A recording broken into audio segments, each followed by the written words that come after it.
ये पुराना हवेली अकेला खड़ा था, गांव के बाहर, पेड़ों से छुपा हुआ। कोई भी नजदीक नहीं जाता था। दीवारें ऊंची थीं, पत्थर से बनी हुई। खिड़कियां अंधेरी थीं, जैसे खाली आंखें। हवा ठंडी थी, खामोशी से भरी हुई। एक ऐसी खामोशी जो राज की बातें करती थी। हवेली की एक कहानी थी, एक डरावनी कहानी। लोग कहते थे कि यह हवेली भूतिया है, बीते हुए कल के भूतों से, उन परछाइयों से जो कभी नहीं गईं। कुछ लोगों ने कहा कि उन्होंने रात को आवाजें सुनी हैं, हवा में गूंजती हुई चीखें। दूसरों ने देखा कि खिड़कियों में रोशनी टिमटिमा रही है, जैसे कोई भूतिया आकृति अंदर घूम रही हो। 3 दोस्त गांव में रहते थे। अर्जुन, जो बहुत ही बहादुर था, विजय, जो बहुत ही जिज्ञासु था, और सुनील, जो बिल्कुल भी विश्वास नहीं करता था। उन्होंने कहानियां सुनी थी, उस भूतिया हवेली की अफवाहें। वो इस रहस्य की तरफ खींचे चले आए। अनजान ने उन्हें बुलाया। हमें वहां जाना चाहिए, अर्जुन ने एक दिन कहा। उसकी आवाज उत्साह से भरी हुई थी। हमें खुद ही देखना चाहिए, विजय, जो हमेशा से एडवेंचर के लिए तैयार रहता था, उसने उत्सुकता से हां में हां मिलाई। सुनील हिचकिचाया। वह उन कहानियों पर विश्वास नहीं करता था, लेकिन उस हवेली का विचार, अंधेरा और खामोश, उसकी रीढ़ की हड्डी को हिला देता था। जैसे ही वो हवेली के पास पहुंचे, सूरज डूबने लगा। आसमान गहरा नारंगी, फिर खून जैसा लाल हो गया। पेड़ हवा में लहराते थे, उनकी शाखाएं पंजों को पकड़ने जैसी थीं। खामोशी घबरा देने वाली थी। सिर्फ उनकी अपनी पदचाप की आवाज आ रही थी। हर कदम उन्हें हवेली के करीब ले आता था, अनजान के करीब। जैसे ही वे सामने के गेट पर पहुंचे, पेड़ों के बीच से एक ठंडी हवा चली। ऐसा लग रहा था मानो कोई चेतावनी दे रहा हो, लेकिन दोस्तों ने इसे नजरअंदाज कर दिया। वे सच्चाई को उजागर करने के लिए दृढ़ थे। उन्होंने गेट को धक्का दिया। उसके कब्जे विरोध में कराह उठे। आवाज खामोशी से टकरा गई। ऐसा लगा जैसे वे किसी और दुनिया में कदम रख रहे हों, परछाइयों और रहस्यों की दुनिया में। हवेली के अंदर का भाग अंधेरा और ठंडा था। हर तरफ धूल ही धूल थी। छत से मकड़ियों के जाले लटके हुए थे, जैसे भूतिया पर्दे हों।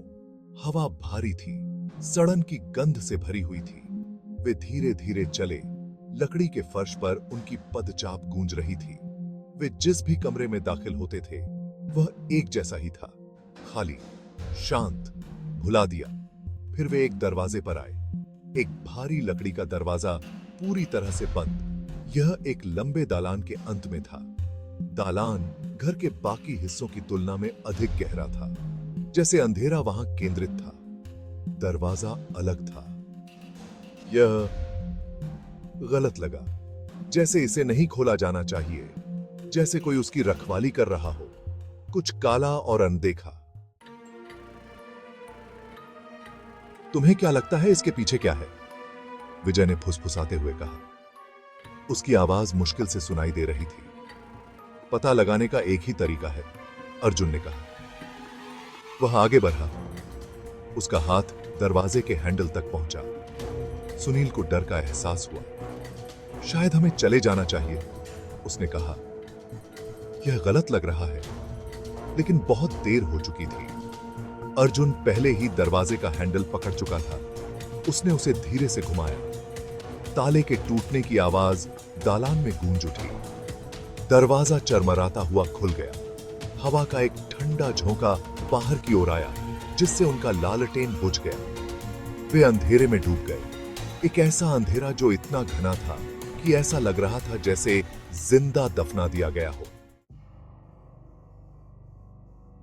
फिर चीखें आईं, ऊंची और भयानक। वे अंधेरे में गूंज उठीं, दीवारों से टकरा रही थीं। सुनील को समझ नहीं आ रहा था कि कौन चिल्ला रहा है।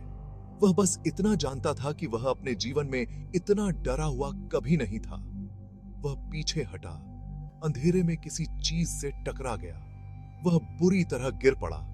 उसका हाथ खुरदरे फर्श पर रगड़ खा गया। वह एक पल के लिए वहीं पड़ा रहा, हिलने से भी डरता था। फिर उसने अर्जुन की आवाज सुनी, हमें यहां से निकलना होगा। वे अर्जुन की आवाज से निर्देशित होकर दालान से नीचे की ओर भागे। वे तब तक दौड़ना बंद नहीं करते थे जब तक वे बाहर नहीं निकल गए। रात की सुरक्षा में वापस उन्होंने एक दूसरे को देखा।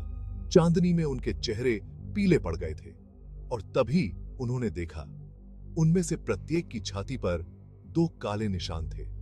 2 छोटे, पूरी तरह से गोल निशान उनके दिल के ठीक ऊपर। उन्होंने उस रात जो देखा उसके बारे में कभी बात नहीं की, लेकिन निशान बने रहे, उस भयावहता की एक स्थायी याद दिलाते हुए जो उन्होंने देखी थी, उस अंधेरे की याद दिलाते हुए जो बंद दरवाजे के पीछे छिपा हुआ था।